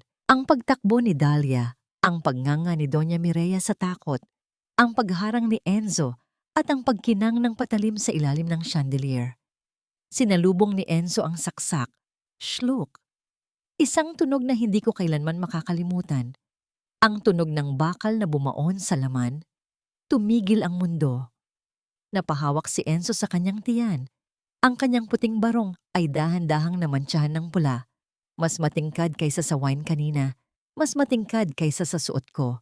Bumagsak si Enzo sa sahig. Binitawan ni Dahlia ang kutsilyo. Nanginginig ang kamay habang dinamba siya ng mga pulis. Napahawak ako sa bibig ko. Si Leo ay sumigaw. Isang sigaw na punong-puno ng takot. Papa, kahit gaano ko kagalit kay Enzo, kahit gaano ko kagustong maningil, nang makita ko siyang nakahandusay sa sarili niyang dugo Habang nakatingin sa akin ng humihingi ng tawad, naramdaman ko ang lamig na bumabalot sa puso ko. Ang reyna ay nakabalik na sa kanyang trono, pero ang sahig ay nabahiran na ng dugo. Ang gabing dapat sana ay para sa pagbabalik ng dangal ng mga De La Serna ay nagtapos sa tunog ng sirena ng pulis at ambulansya. Ang pulang carpet sa entrada ay nabahiran ng mas madilim na pula, ang dugo ni Enzo. Dinala siya ng mga paramedics na nakasakay sa stretcher. Ang mukha niya ay kasing puti ng papel at ang kanyang paghinga ay mababaw. Si Doña Mireya, na kanina lang ay reyna ng gabing iyon, ay ngayon ay humahagulgol na parang bata. Humahabol sa stretcher habang ang kanyang mamahaling gown ay nagugusot at narurumihan. "Anak ko, Enzo, wag mo akong iiwan," sigaw niya. Sa kabilang banda, kinakaladkad ng mga pulis si Dahlia. Nakaposas ang kanyang mga kamay sa likod. Wala na ang kanyang poise. Ang buhok niya ay magulo at ang kanyang mga mata ay nanlilisik sa galit habang tumitingin sa akin. "Hindi pa tayo tapos, Maricel," sigaw ni Dahlia habang ipinapasok siya sa police mobile. "Magbabayad kayong lahat. Sinira niyo ang buhay ko." Pinanood ko lang siya. Wala akong naramdamang takot. Wala rin akong naramdamang awa. Ang nakita ko lang ay isang taong kinain ng sarili niyang apoy. Isinara ng pulis ang pinto ng mobile at kasabay noon, isinara ko na rin ang kabanata ni Dahlia sa buhay namin. "Mama," naramdaman ko ang mahigpit na yakap ni Leo sa binti ko. Nanginginig siya. Lumuhod ako at hinarap siya. "Leo, makinig ka. Sasama ka muna kay Nanay Sinta. Umuwi kayo sa bahay, sa bago nating bahay. Ligtas ka na doon. Sasama ka ba kay Papa?" Tanong niya. Ang mata ay puno ng luha. Tumango ako ng marahan. "Oo, anak. Dadalhin ko lang siya sa ospital. Kahit ano pa man ang nangyari, siya pa rin ang tatay mo." Ibinigay ko si Leo kay Attorney De Villa at Aling Sinta. Pagkatapos, sumakay ako sa aking sasakyan at sinundan ng ambulansya. Hindi dahil mahal ko pa si Enzo, kundi dahil gusto kong makita kung paano magwawakas ang dulang ito. Pagdating sa ospital, ang eksena ay pamilyar pero baligtad. Ito rin ang ospital kung saan muntik nang mamatay si Leo 6 na buwan na ang nakakaraan. Pero ngayon, si Enzo naman ang nasa loob ng operating room at sa waiting area, walang amigas na nakapaligid kay Doña Mireya. Nagsialisan na sila kanina pa, takot na madamay sa iskandalo. Ang babaeng dating naguutos sa akin na maglinis ng sapatos niya ay nakaupo ngayon sa isang plastik na upuan sa sulok. Mag-isa. Ang kanyang makeup ay kumalat na sa kakaiyak. Wala siyang dalang bag. Wala siyang dalang tubig. Mukha siyang maliit, matanda, at mahina. Lumapit ako. Ang tunog ng aking heels ay umalingaw-ngaw sa tahimik na hallway. Nag-angat siya ng tingin. Nang makita niya ako, nakita ko ang halo ng galit at hiya sa kanyang mga mata. "Masaya ka na ba?" Garalgal ang boses niyang tanong. "Nakuha mo na ang lahat. Ang bahay, ang kumpanya. At ngayon, baka pati ang buhay ng anak ko, kunin na rin ng karma mo." Umupo ako sa tapat niya, pero nag-iwan ako ng distansya. "Huwag mong isisi sa akin ang karma niyo, Mireya," sagot ko ng mahinahon. "Kung hindi kayo naging gahaman, kung hindi kayo nagbulag-bulagan kay Dahlia, at kung hindi niyo ako tinuring na kaaway, edi sana nasa bahay kayo ngayon, natutulog ng mahimbing. Kayo ang gumawa ng sarili niyong impyerno, Mireya. Ako lang ang demonyong nilikha niyo para pamahalaan ito." Natahimik si Doña Mireya. Wala na siyang maisagot. Ang kanyang lalamunan ay tuyot na tuyot. At siya ay umubo ng sunod-sunod. Isang tuyo at masakit na ubo. Napatingin siya sa water dispenser sa dulo ng hallway, pero mukhang wala na siyang lakas para tumayo. Ang kanyang mga kamay ay nanginginig. Tumayo ako at naglakad papunta sa dispenser. Kumuha ako ng isang paper cup at nilagyan ito ng tubig. Bumalik ako at inilapag ang baso sa tabi niya. Hindi sa kamay niya, kundi sa upuan na may konting distansya, Sapat lang para kailanganin niyang iunat ang kanyang braso para abutin ito. Uminom ka, utos ko, hindi bilang manugang, kundi bilang isang taong naawa sa isang pulubi. Kailangan mong lakasan ang loob mo. Dahil paglabas mo ng ospital na ito, marami ka pang haharaping kaso, estafa, negligence, at ang mga utang ng kumpanya nyo. Tinitigan ni Doña Mireya ang baso. Nakita ko ang pagtatalo sa isip niya, ang pride niya laban sa kanyang uhaw. Sa huli, nanaig ang pangangailangan. Kinuha niya ang baso gamit ang nanginginig na kamay at ininom ito ng mabilis, halos matapon pa sa kanyang damit. Nakakaawa. Ang babaeng dati ay hindi iinom. Kung hindi imported na bottled water ang servin, ngayon ay nagpapakasasa sa tubig mula sa dispenser na ibinigay ng kaaway niya. Bumukas ang pinto ng operating room. Lumabas ang surgeon, tinatanggal ang surgical cap. Mabilis na tumayo si Doña Mireya, pero muntik na siyang matumba. Wala na si Beatriz para umalalay sa kanya. Balita ko, tumakas na ang pamangkin niya, tangay ang mga alahas nito bago pa dumating ang mga pulis sa mansyon. Iniwan siya ng lahat. "Doktor, ang anak ko?" tanong niya. "Successful ang operasyon," sagot ng doktor.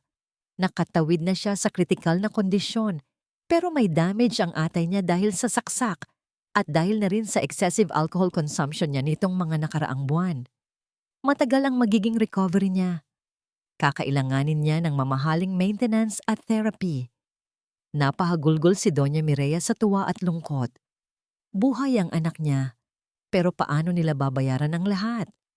Frozen na ang accounts nila dahil sa investigasyon. Wala na silang pera. Lumapit ang head nurse sa amin, may dalang billing statement. "Ma'am Mireya," sabi ng nurse, medyo naiilang, "kailangan po naming humingi ng deposit para mailipat si Sir Enzo sa private room. At kailangan din po ng pambili ng mga gamot ngayon din." Kinapa ni Doña Mireya ang kanyang gown. Wala siyang dalang wallet. Tumingin siya sa paligid, naghahanap ng kakampi. Pero ako lang ang nandoon. Tumingin siya sa akin. Ang mga mata niya ay nagmamakaawa. Basag na basag ang kanyang dignidad. Hindi siya nagsalita, pero narinig ko ang sigaw ng kanyang katahimikan. "Tulungan mo kami." Bumuntong hininga ako. Binuksan ko ang aking clutch bag. Kinuha ko ang aking black card, ang card na galing sa kita ang Harbor Rend. "Charge it to me," sabi ko sa nurse sabay abot ng card. Nanlaki ang mata ni Doña Mireya. "Sele." "Huwag kang mag-isip ng kung ano-ano." Putol ko sa kanya. "Hindi ko ito ginawa dahil napatawad na kita. Ginawa ko ito dahil ayokong mamatay si Enzo nang hindi niya pinagbabayaran ang mga kasalanan niya. Gusto kong mabuhay siya para makita niyang masaya kami ni Leo nang wala kayo." Pinirmahan ko ang resibo. Ang tunog ng ballpen sa papel ay mabilis at diin. Ibinalik sa akin ng nurse ang card.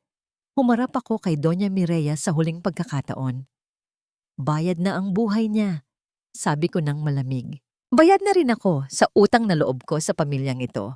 Quits na tayo. Simula sa oras na ito, huwag niyo na kaming lalapitan ni Leo. Ang susunod na abogadong makakausap niyo ay para sa eviction notice niyo sa mansyon." Hindi na siya nakasagot. Nakayuko na lang siya. Hawak ang empty paper cup habang umiiyak ng tahimik.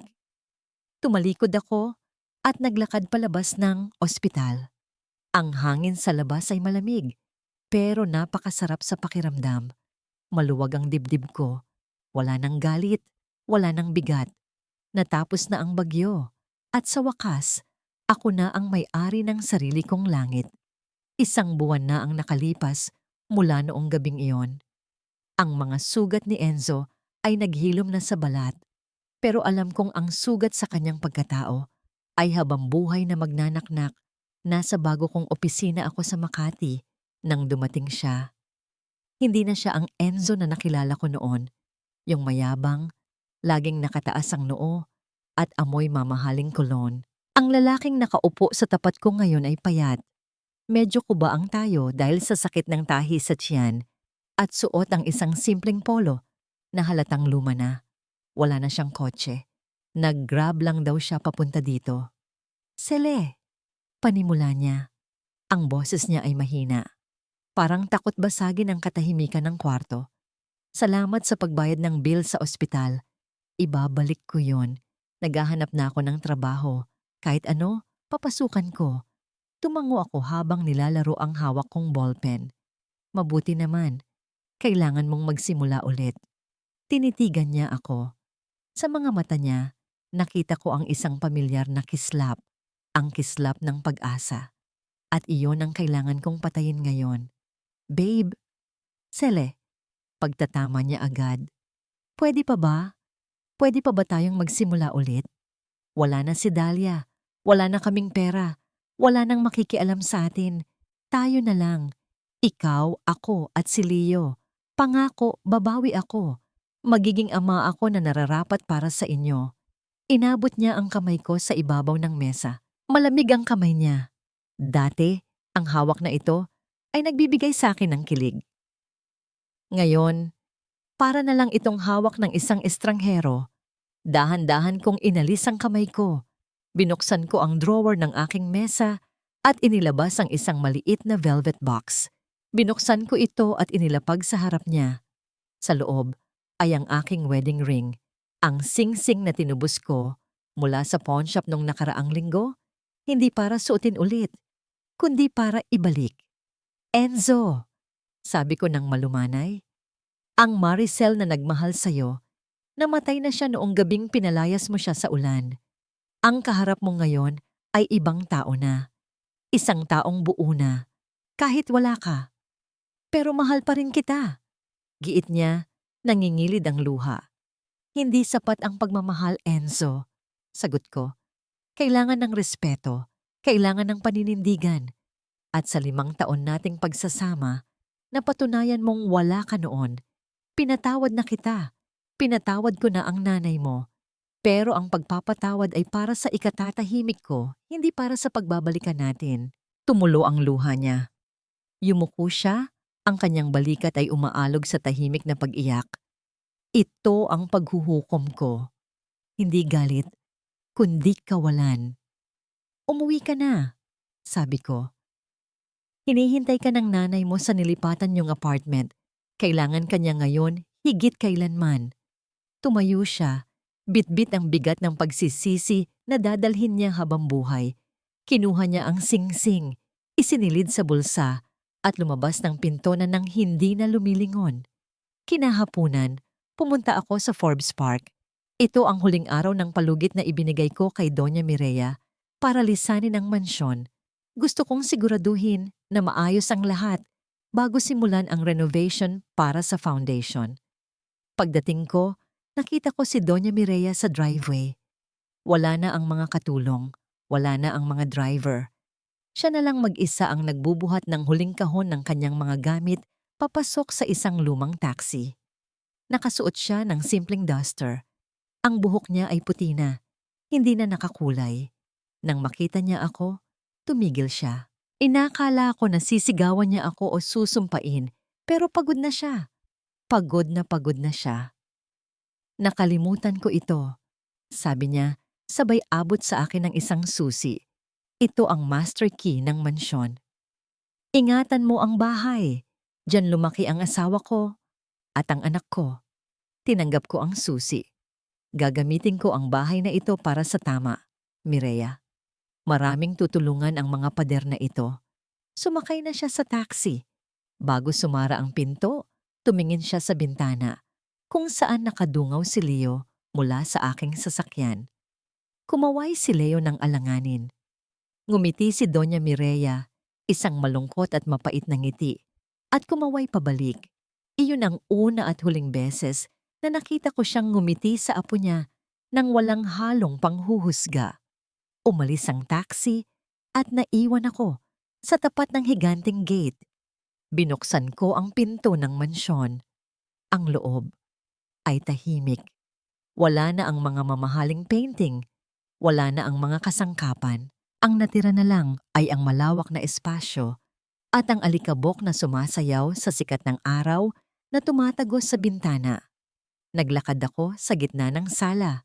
Ang parehong sala kung saan ako lumuhod at naglinis ng sapatos, kung saan ako hiniya, kung saan ako itinuring na basura. Pero ngayon, iba na ang pakiramdam. Hindi na ito kulungan. Huminga ako ng malalim. Ang hangin ay amoy luma pero amoy kalayaan. Mama? Tawag ni Leo mula sa pinto. Ano pong gagawin natin dito? Ang laki po, pero walang laman. Lumingon ako sa anak ko at ngumiti. Lalagyan natin ng laman, anak. Sagot ko. Lalagyan natin ng pag-asa. Lalagyan natin ng mga taong nangangailangan ng masisilungan. Ito na ang bahay pag-asa. Lumapit si Leo at hinawakan ng kamay ko. Sabay kaming tumingin sa mataas na kisame. Ang araw ay lumulubog na. Nagbibigay ng kulay kahel na liwanag sa buong bahay. Hindi ito katapusan. Ito ay isang napakagandang simula. Wala nang sakit. Wala nang bigat. Ang tanging naririnig ko na lang ay ang tibok ng puso ng anak ko. Malakas, masigla, at buhay na buhay. At yun lang, sapat na para sa akin. Isang taon na ang nakalipas mula nang mabawi ko ang mansyon. Kung titingnan mo ito ngayon mula sa labas, wala masyadong nagbago sa istruktura. Nakatayo pa rin ang matatayog na pader, ang malalaking poste, at ang bubong na tila sumasalat sa langit.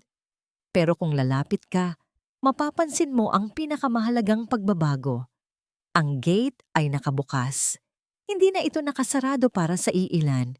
Sa itaas ng arko ng gate, nakaukit sa bakal ang bagong pangalan, Bahay Pag-asa Foundation. Nakatayo ako sa veranda, ang parehong veranda, kung saan madalas tumayo si Doña Mireya noon para husgahan ang mga dumadaan. Pero ngayon, ang tanawin ay iba na. Sa malawak na hardin na dati, ay bawal tapakan ng sinuman dahil sa mamahaling Bermuda grass, ngayon ay nagtatakbuhan ang mga bata. Naririnig ko ang halakhak ni Leo habang nakikipaghabulan siya sa mga anak ng aming mga beneficiaries. Ang pisngi niya ay namumula sa init ng araw. Ang kanyang pawis ay tumutulo. Pero ang puso niya ay malakas at masigla. Wala na ang batang sakitin na nakakulong sa kwarto. Sa loob ng mansyon, ang dating ballroom na puno ng mga crystal at porcelain ay naging training center. Ang tunog ng musika noon ay napalitan ng tunog ng mga makina ng panahi at amoy ng bagong lutong tinapay mula sa baking class. Naglakad ako papasok. Binati ako ng mga kababaihan, mga nanay na tulad ko, mga asawang dumanas ng pang-aabuso, mga babaeng iniwan at inalisan ng karapatan. Good morning, Ma'am Sele. Bati ni Elena, isa sa mga scholar namin. Abala siya sa pagkutis ng tela para sa eco bags na aming ibebenta. May pasa pa siya sa braso mula sa asawa niyang nambubugbog noon. Pero ang nangiti sa kanyang labi ay abot hanggang mata. Lumapit ako sa kanya at hinawakan ang kanyang balikat. Elena, ang ganda ng gawa mo. Tandaan mo ang kikitain niyo dito, diretso sa savings niyo, para sa bagong simula. Biglang naluha si Elena. Hinawakan niya ang kamay ko ng mahigpit. Ma'am, salamat po.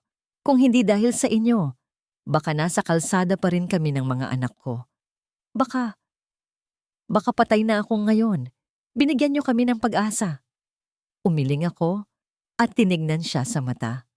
Huwag kang magpasalamat sa akin, Elena. Ang pinto at ang bubong lang ang ibinigay ko. Ang tapang para bumangon? Sa'yo nanggaling yan. Ikaw ang nagligtas sa sarili mo.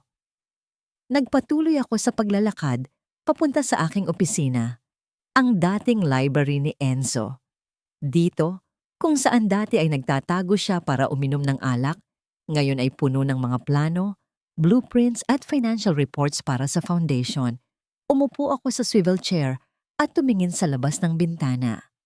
Ang sikat ng araw ay tumatama sa aking mukha. Mainit.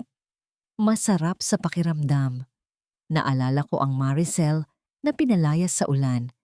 Ang Maricel na nanginginig sa takot at galit. Kung makikita niya ako ngayon, ano kaya ang sasabihin niya? Siguro, yayakapin niya ako at sasabihin niyang, "Salamat, hindi ka sumuko." Wala na si Enzo sa buhay ko. Wala na si Doña Mireya. Ang balita ko, namumuhay sila ng simple sa probinsya. Sinusubukang pagbayaran ang mga utang na naiwan nila. Hindi ako masaya sa paghihirap nila, pero hindi rin ako malungkot. Sila ay parte na lang ng isang kwento na tapos na. Ang kwento ko ngayon ay tungkol na sa pagbangon, tungkol sa pagiging ina na kayang ibigay ang lahat para sa anak, tungkol sa babaeng hindi kailangan ng prinsipe para maging reyna ng sarili niyang kaharian. Biglang bumukas ang pinto at pumasok si Leo, may dalang isang bulaklak na pinitas niya sa garden, isang dilaw na gumamela. "Mama, for you," sabi niya sabay abot ng bulaklak. Ang mga kamay niya ay marumi sa lupa, pero para sa akin, ito ang pinakamagandang regalo sa mundo. Kinuha ko ang bulaklak at inilagay sa aking tenga. Niyakap ko ang anak ko. Ang amoy niya ay amoy araw at pawis, amoy ng buhay. "Salamat anak," bulong ko. "Ang ganda." "Mama, happy ka ba?" tanong niya. Tumingin ako sa paligid, sa mga babaeng natututong tumayo sa sariling paa, sa bahay na puno ng liwanag, at sa anak kong malusog at ligtas. "Oo, anak," sagot ko nang may ngiti na galing sa kaibuturan ng aking puso. Sobrang saya ko. Ito ang aking bagong umaga. Walang bagyo, walang ulan. Puro liwanag lang. At sa liwanag na ito, hinding-hindi na kami muling magdidilim. Palubog na ang araw. Ang langit ay pinaghalong kulay kahel at lila. Isang mainit na yakap bago dumating ang gabi. Nasa hardin ako ng bahay Pag-asa, nakatayo sa gilid habang pinapanood ang mga bata na nagtatakbuhan sa paligid ng isang mahabang mesa. Ngayon ay ikapitong kaarawan ni Leo. Wala nang catered food mula sa mamahaling hotel. Ang handa namin ay spaghetti na niluto ni Aling Sinta, barbecue na inihaw ng mga nanay sa foundation, at isang simpleng chocolate cake na binili sa kanto. Pero kung titingnan mo ang mukha ni Leo, para siyang prinsipe na nagmamay-ari ng mundo. Ang tawa niya ay walang halong takot, walang halong pag-aalala na baka mapagalitan siya dahil sa ingay. "Ma'am Sel," tawag ni Aling Sinta. Nandyan na siya. Lumingon ako sa gate. Nakatayo doon si Enzo. Ibang-iba na siya sa Enzo na nakilala ko noon. Wala na ang mamahaling suit. Nakasuot siya ng simpleng polo shirt at maong. Pumayat siya at may mga puting buhok na sa kanyang sentido kahit bata pa siya. Hawak niya ang isang maliit na paper bag na may lamang regalo. Nakatayo siya sa labas ng gate, tila nahihiyang pumasok sa lugar na dati niyang pag-aari. Lumapit ako at binuksan ang gate ng maluwag. "Pasok ka, Enzo." Bati ko ng may ngiti. Wala nang pait, wala nang galit. Parang bumabati na lang ako sa isang malayong kamag-anak. Pumasok siya ng dahan-dahan. Tumingin siya sa paligid, sa mga bagong tanim na bulaklak, sa mga batang naglalaro, at sa bagong pintura ng bahay. "Ang ganda ng ginawa mo sa lugar," sabi niya. Ang boses ay puno ng respeto at pagsisisi. "Mas may buhay ito ngayon kaysa noong kami ang nakatira dito." "Salamat," sagot ko. "Nasaan ang mama mo? Inaasahan ko na sasama siya." Yumuko si Enzo at mapait na ngumiti. Hindi siya makaharap, Sele. Ang sabi niya, wala raw siyang mukhang ihaharap sa'yo at kay Leo, pero pinabibigay niya ito. Inabot niya ang isang maliit na sobre. Tinanggap ko ito. Alam kong hindi ito pera. Siguro ay isang sulat ng paghingi ng tawad o marahil ay isang lumang litrato. "Papa!" Sigaw ni Leo nang makita niya ang ama. Tumakbo si Leo palapit. Lumuhod si Enzo at sinalubong ang yakap ng anak. Nakita ko ang pagtulo ng luha ni Enzo habang inaamoy ang buhok ng bata. Ito ang yaman na pinalampas niya, ang paglaki ng kanyang anak, ang mga simpleng sandali. Ngayon, bisita na lang siya sa buhay ni Leo. Isang panauhin na dadalaw paminsan-minsan, pero hindi na mananatili. Pinanood ko silang mag-ama. Dati, ang pangarap ko ay mabuo kaming muli. Dati, Akala ko, hindi ako magiging masaya kung wala si Enzo. Pero habang nakatayo ako doon, naramdaman ko ang isang malalim na kapayapaan. Buo ako. Hindi ko kailangan ng asawa para maging kumpleto. Hindi ko kailangan ng apelyido ng De La Serna para magkaroon ng halaga. Ako, si Maricel Alvarado. Ako ang ina ni Leo. Ako ang nagtayo ng Bahay Pag-asa. Happy birthday, Leo! Sigaw ng lahat habang hinihipan ni Leo ang kandila sa kanyang cake. Nagpalakpakan ang mga tao. Si Aling Sinta, ang mga staff, ang mga beneficiary, at si Enzo na nakangiti sa gilid habang pumapalakpak ng tahimik. Nagtagpo ang mata namin ni Enzo sa gitna ng usok ng kandila. Tumango siya sa akin, isang tango ng pagtanggap at pagpapaalam. Alam niyang hindi na niya ako mababawi. Alam niyang ang babaeng nasa harapan niya ay nasa isang lugar na hindi na niya kayang abutin. Tumingala ako sa langit. Ang unang bituin ay nagsisimula ng kuminaw. Sa dinami-dami ng bagyo na dumaan sa buhay ko, natutunan ko ang pinakamahalagang leksyon. Ang tunay na tahanan ay hindi gawa sa bato at semento. Ang tunay na tahanan ay ang puso mong payapa, ang dignidad mong buo, at ang kakayahan mong mahalin ang sarili mo matapos kang saktan ng mundo. Nawalan ako ng bahay noon para mahanap ko ang langit ko ngayon. At sa ilalim ng langit na ito, malaya na ako.